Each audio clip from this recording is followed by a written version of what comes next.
Bonjour, bienvenue sur la chaîne de Claudiano Taï, Audit et Finance. Comment peut-on tout perdre en action sur le cas de la BRVM? C'est un peu le contraire de ce que vous dites. Alors, bienvenue sur ma chaîne, bienvenue à mes aimables abonnés. Et aujourd'hui, nous allons débattre de ce commentaire-là que j'ai reçu sur ma vidéo Actions et obligations. Je vous invite à la regarder pour mieux comprendre de quoi il est question.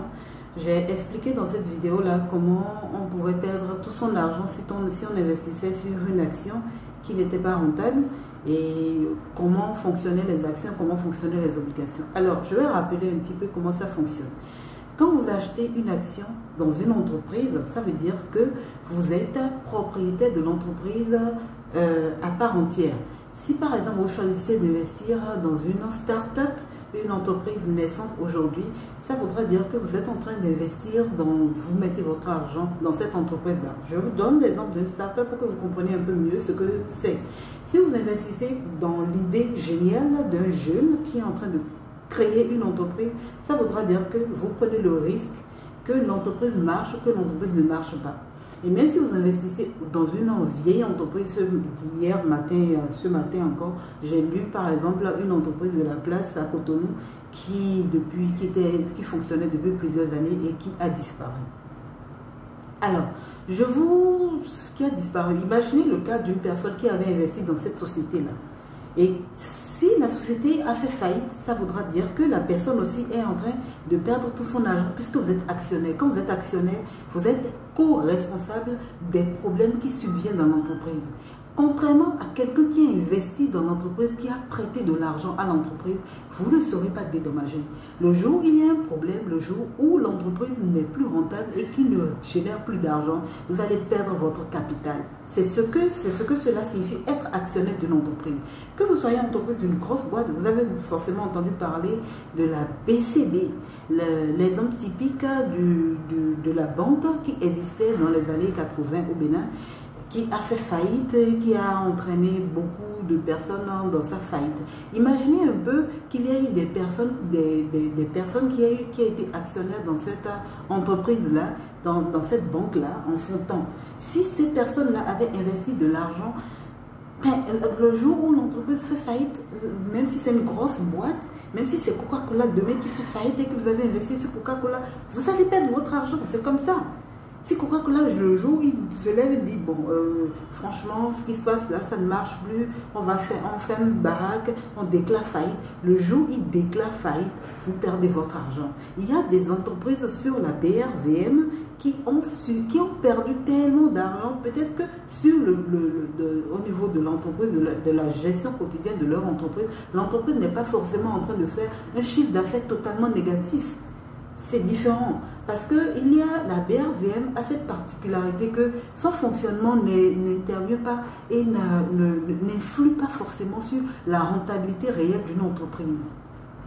Il y a cette particularité-là dans notre zone ouest africaine avec notre franc CFA.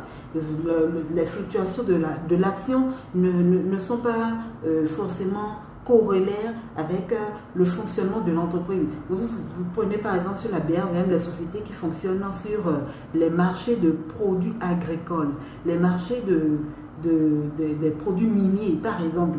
Il y a plusieurs de ces entreprises-là, quand vous allez dessus, sont des entreprises qui fluctuent très haut ou très bas, très rapidement. Et vous pouvez perdre votre argent si vous avez investi, par exemple, je ne sais pas, vous mettez 50 000 et que l'entreprise tombe à 40 000 ou à 30 000. Vous pouvez paniquer et vous dire, ah, je suis en train de perdre de l'argent, vous allez vendre. Ça ne veut pas dire que l'entreprise est en train de faire faillite.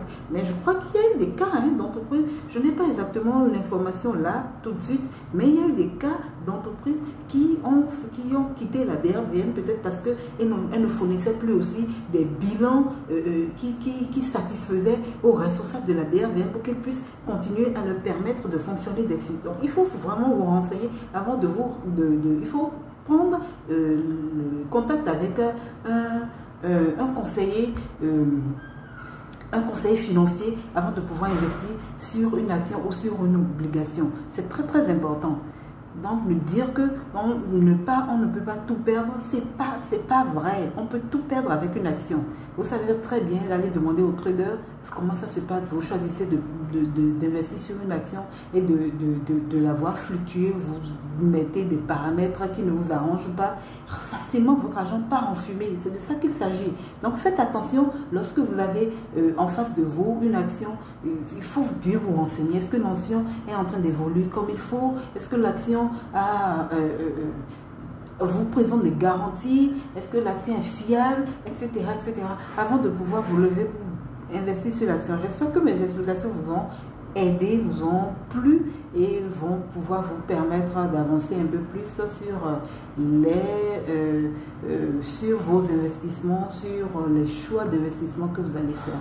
À très bientôt pour une nouvelle vidéo. Je vous invite à vous abonner si vous ne l'êtes pas encore pour pouvoir recevoir plus de vidéos de ma part et plus d'explications sur les actions, les investissements, sur l'audit. Je viendrai très bientôt par rapport à l'audit et pour les autres services en matière de finance et tout le reste. Je vous invite à retrouver mon livre L'audit interne, la colonne vertébrale sur Amazon. Si vous ne l'avez pas encore pris, vous pourrez vous recevoir la version papier comme n'importe quel livre chez vous. Donc n'hésitez pas à acheter, surtout cette fin d'année. Vous allez pouvoir faire le plein et obtenir un très bon livre pour votre bibliothèque. N'oubliez pas aussi de retrouver votre formation audit pour les débutants sur Udemy, udemy.com. À très bientôt. Merci.